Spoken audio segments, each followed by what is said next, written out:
Bonjour, bonjour et bienvenue dans cette nouvelle semaine du moucheur. Alors encore une semaine du moucheur où l'on commence par la rubrique environnement. Et cette rubrique environnement, on a pu la tenir tout au long de cette série.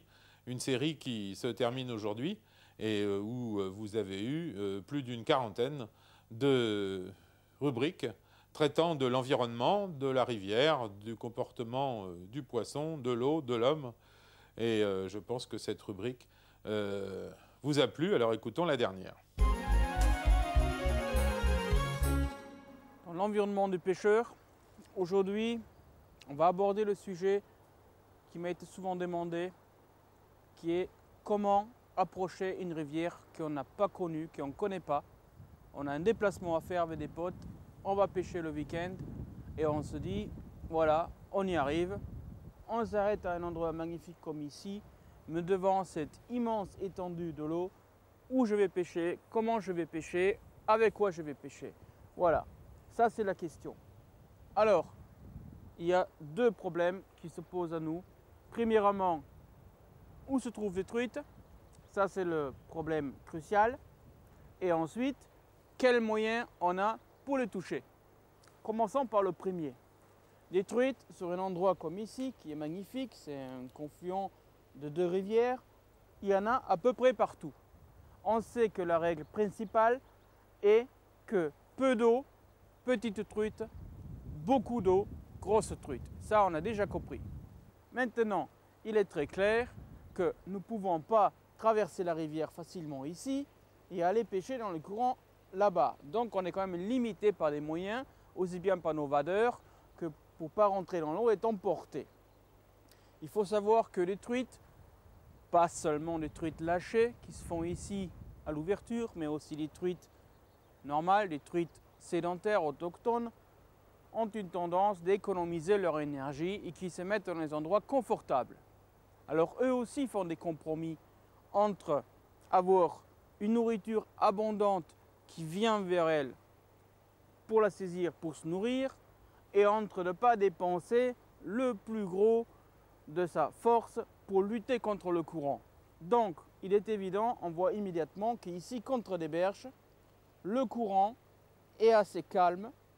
Il y a des gros blocs, il y a des souches. Donc, là-dedans, il y a la belle truite. Bon, il est clair que la dérive organique qui vient d'en amont est moins importante vers ici, la berge, que vers le milieu.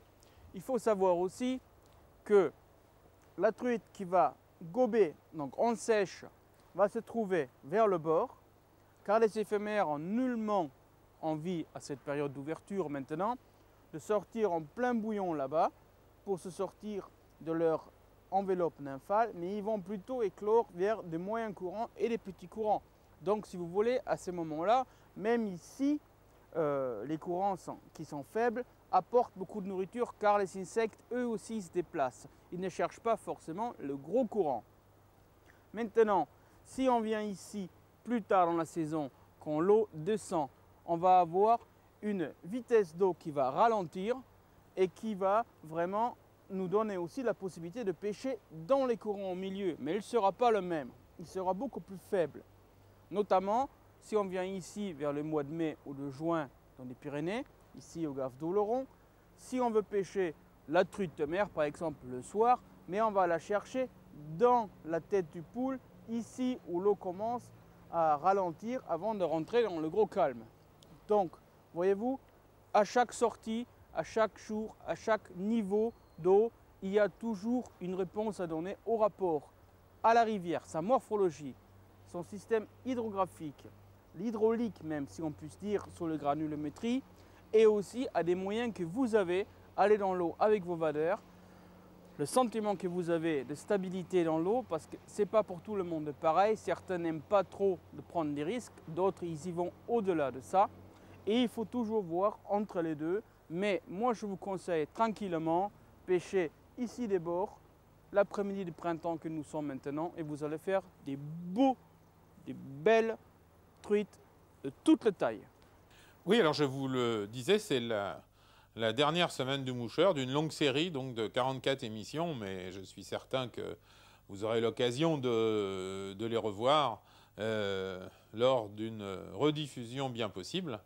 En tout cas, nous, on a pris grand plaisir à vous montrer tout ce que l'on savait sur la pêche à la mouche.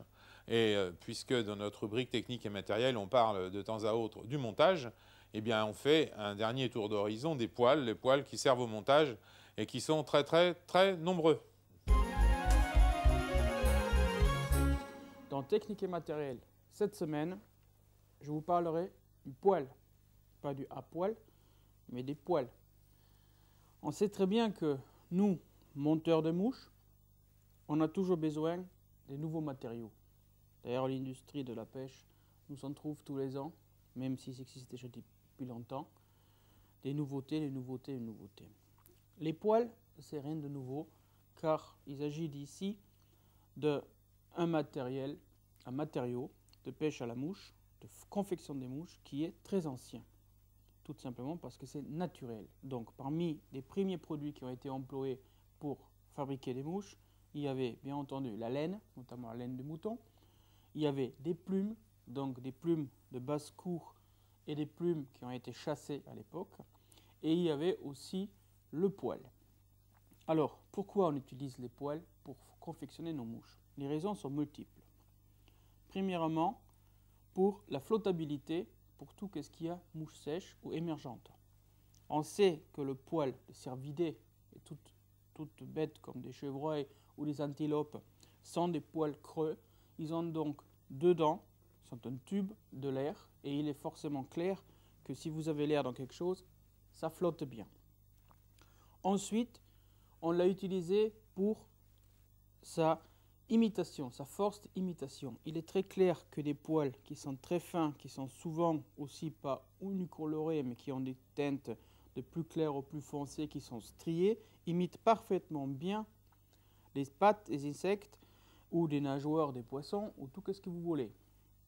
Ensuite, on utilise aussi des poils pour donner un certain volume à la mouche. Donc, par exemple, le bucktail, qui est un poil quand même fabuleux pour fabriquer des streamers qui invitent des petits alevins. Alors, quels sont les poils les plus utilisés chez nous? Tout d'abord, numéro 1, best-seller, c'est le poil de chevreuil. Ici, il s'agit d'un chevreuil adulte et ce poil a été pris en hiver. On voit bien la texture. Le poil, il est gris, il n'est pas marron foncé comme il est en été. Le poil, il est assez gros, donc on voit que les fibres ne sont pas très fins, mais ils sont donc creux. Et il a une couleur grise et il est assez épais. Donc ça, c'est le poil d'hiver. C'est idéal pour monter des sedges et des noacles en poil, donc des mouches sèches, pour la saison, de début de saison surtout. On utilise aussi ce poil pour, bien entendu, fabriquer des têtes, des streamers, des modelers. Ensuite, nous avons le même poil de chevreuil teinté, qui est ici olive, et qui est très joli pour faire des imitations de mouches de mai. Ensuite, nous avons un poil qui est encore plus creux, qui est celui-là de l'antilope. Donc ça, c'est la pronghorn. Ce n'est pas une antilope africaine, mais c'est une antilope d'Amérique du Nord, qui vraiment est très très dru, très gros, et très bien pour faire des gros sedges et des stoneflies. Ensuite, nous avons le moose. Donc ici, c'est l'élan, donc c'est l'élan du Canada. Donc ici, c'est une crinière, c'est des poils très longs, très minces, très fins, qui sont beaux pour des cercles et ne sont pas bien du tout pour donner la flottaison à la mouche, car le poil, il est très très fin.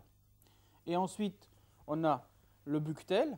Donc ça, c'est le chevreuil américain, qui lui, c'est la queue, vraiment bucktail, qui sert avec ses poils qui sont fins, crinellés et qui bougent bien dans l'eau, de faire des streamers, des ailes des streamers. Donc on voit bien, en mélangeant tous ces poils qui peuvent être complétés par des chèvres ou par d'autres antilopes africaines, c'est vraiment la base de votre réussite pour monter des mouches qui prennent du poisson partout, tout le temps. Bon, alors il ne faut pas changer les bonnes habitudes. La rubrique qui suit, c'est la mouche de la semaine.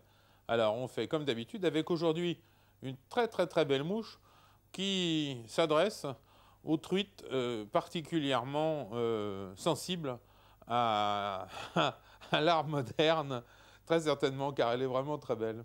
Allez. La mouche de la semaine est la Loopwing Dun.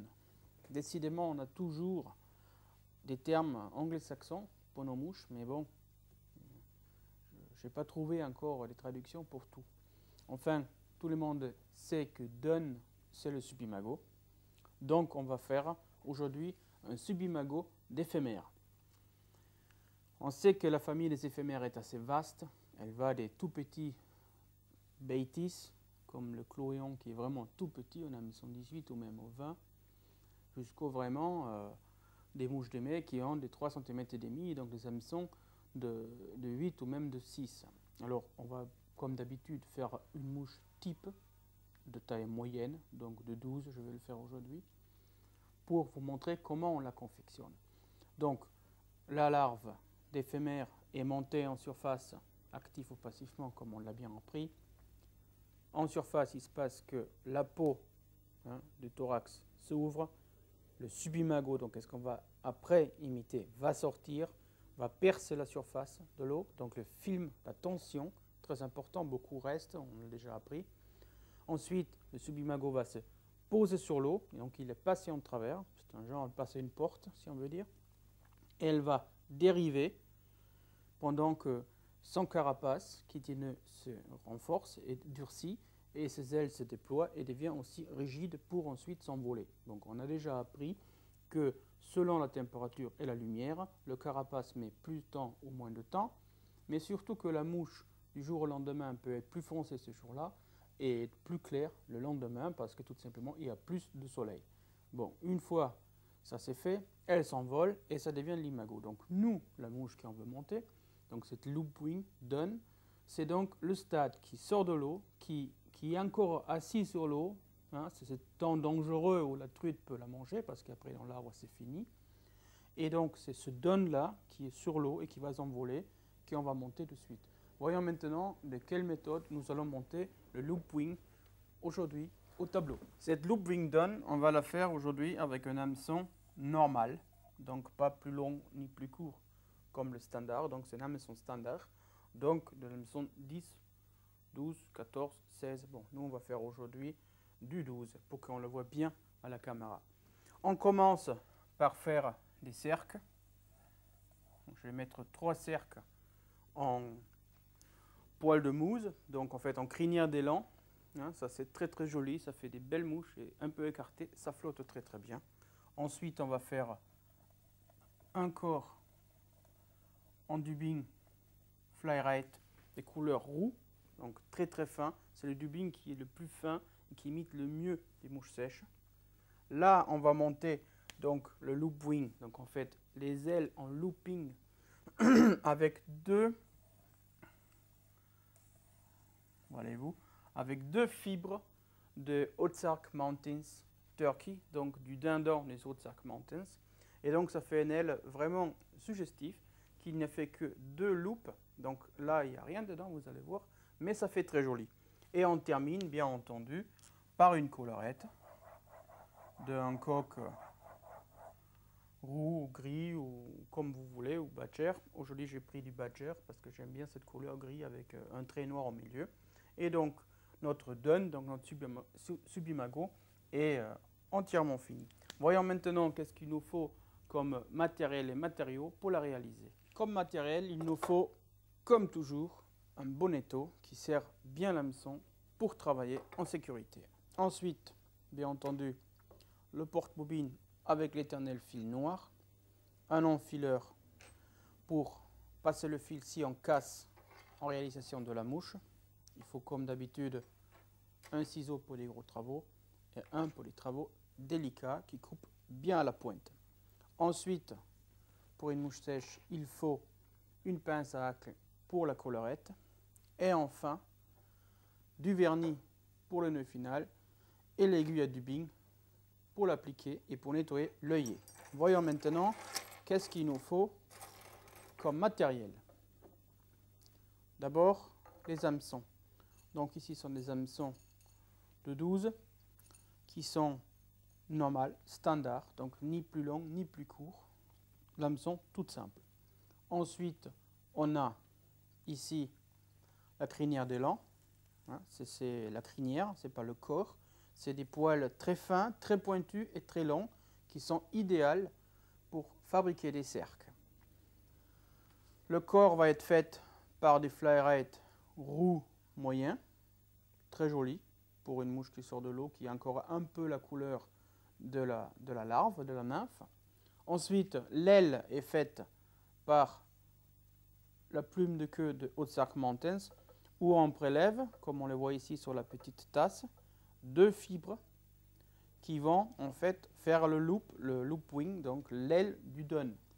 Ensuite, il nous reste le coq, donc ici un badger, on le voit bien, c'est le trait noir au milieu du gris clair.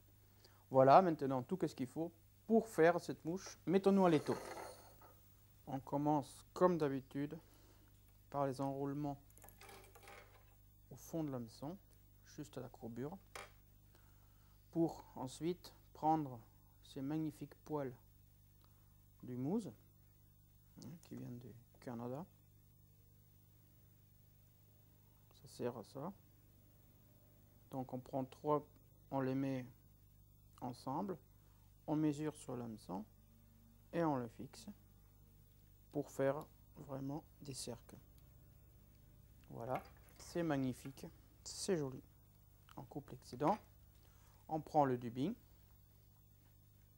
on prend un tout petit peu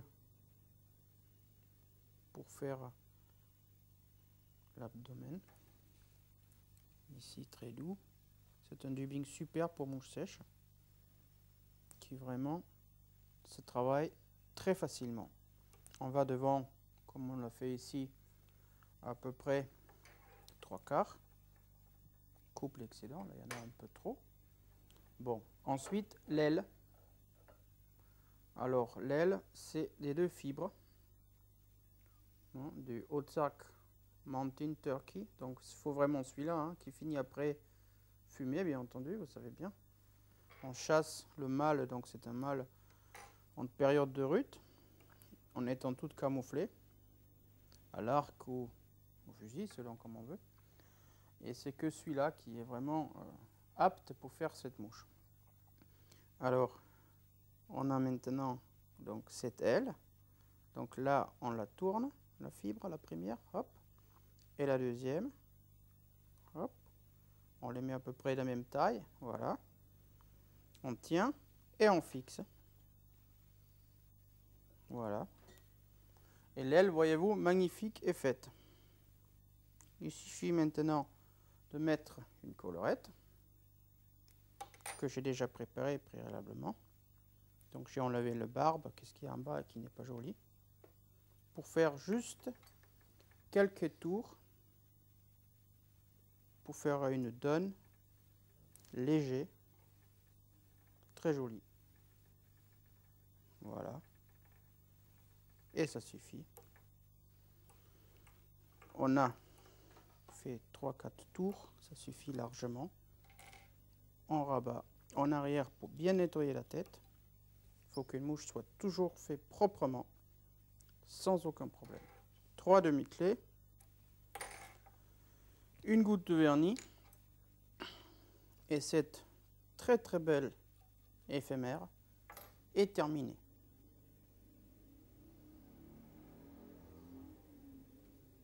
Voilà. Bon, et bien voilà notre dernière technique de pêche dans le cadre de cette série La Semaine du Moucheur. C'est une technique de pêche où l'on marie un peu, non pas la pub, parce qu'on n'en a jamais fait tout au cours de ces émissions, mais un coup de chapeau avec quelqu'un qui travaille dans le poisson depuis longtemps, et dans le développement du poisson. Quelqu'un de tout à fait sympathique qui a un parcours de pêche à la mouche très agréable dans une région fort dépourvue. Alors retrouvons Eric avec notre ami Jacques Carré. Belle truite.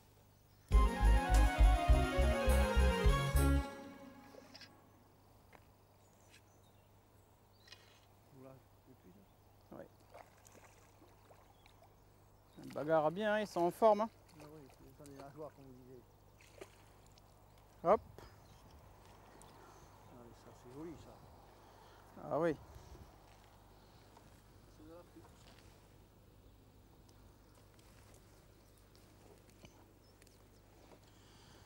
Une jolie petite truite, hein. Oui. Vous voyez, ça, c'est des nageoires dorsales, pectorales. Alors, Monsieur Carré, Oui. vous êtes propriétaire du moulin de la Cassadotte, Oui. qui a un parcours quand même qui est connu et que je connais depuis pas mal de temps, parce que Oui. je viens chez vous quand même régulièrement. On va la relâcher. Alors, quel est votre secret d'avoir toujours des poissons en bonne santé et en plus qui ont un goût qui est superbe?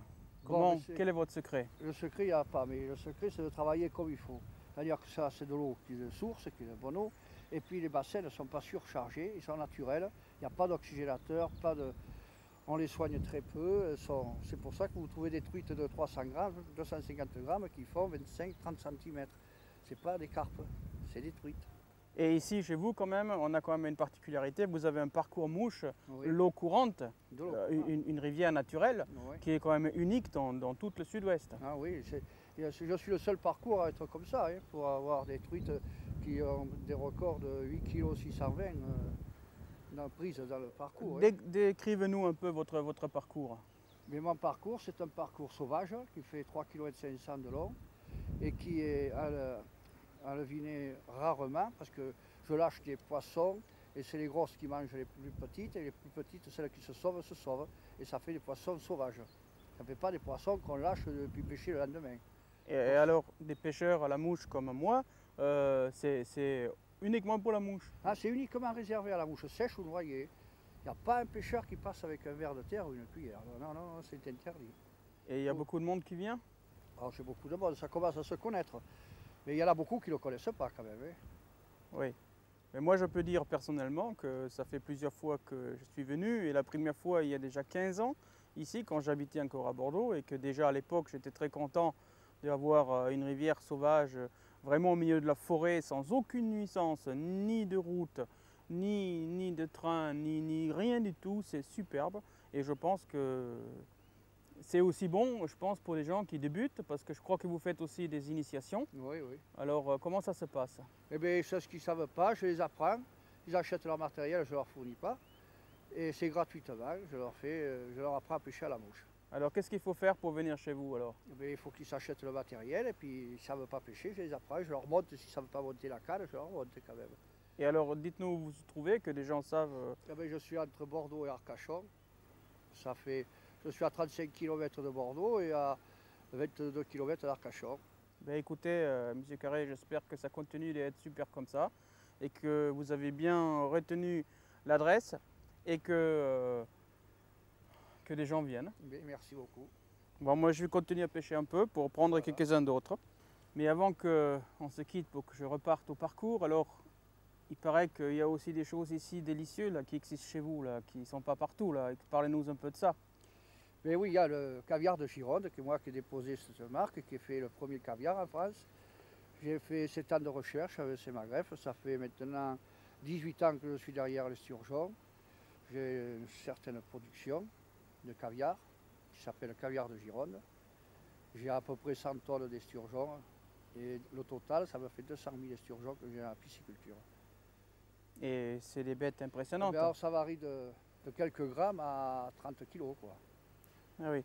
Et des gens qui viennent ici aussi pour pêcher un peu peuvent éventuellement jeter un coup d'œil. Ah, mais la visite est gratuite. Hein. Oui. Il n'y a que dans le laboratoire qu'on ne fait pas rentrer pour l'hygiène, quoi. Mais autrement, la pisciculture, on peut se permettre de visiter. Bon, mais c'est un plus. Et je vais vous dire, c'est bon à manger. Hein. Franchement, le caviar, c'est quand même... Surtout le bien, il est sans conservateur. Je suis le seul qui fait le caviar sans conservateur. Il est frais, il est sous verrine, sous vide et en verrine. Ben 30, écoutez, 50 et 100 grammes. on va voir ça tout à l'heure peut-être, quand même avant de nous quitter, pour juste voir à quoi ça ressemble, parce que ça a l'air vraiment bien. Oui, vous le verrez. Bon, mais je continue un peu. Je vous laisse aller pêcher. Oui, je vais pêcher un peu pour prendre un peu de plaisir.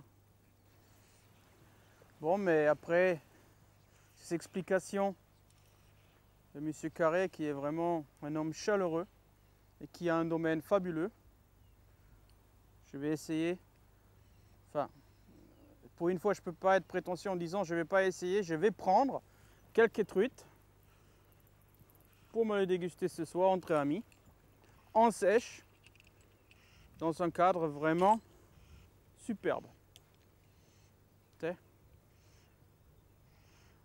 Voyez-vous, parfois, un brin d'herbe peut cacher un poisson. Ça existe que ici.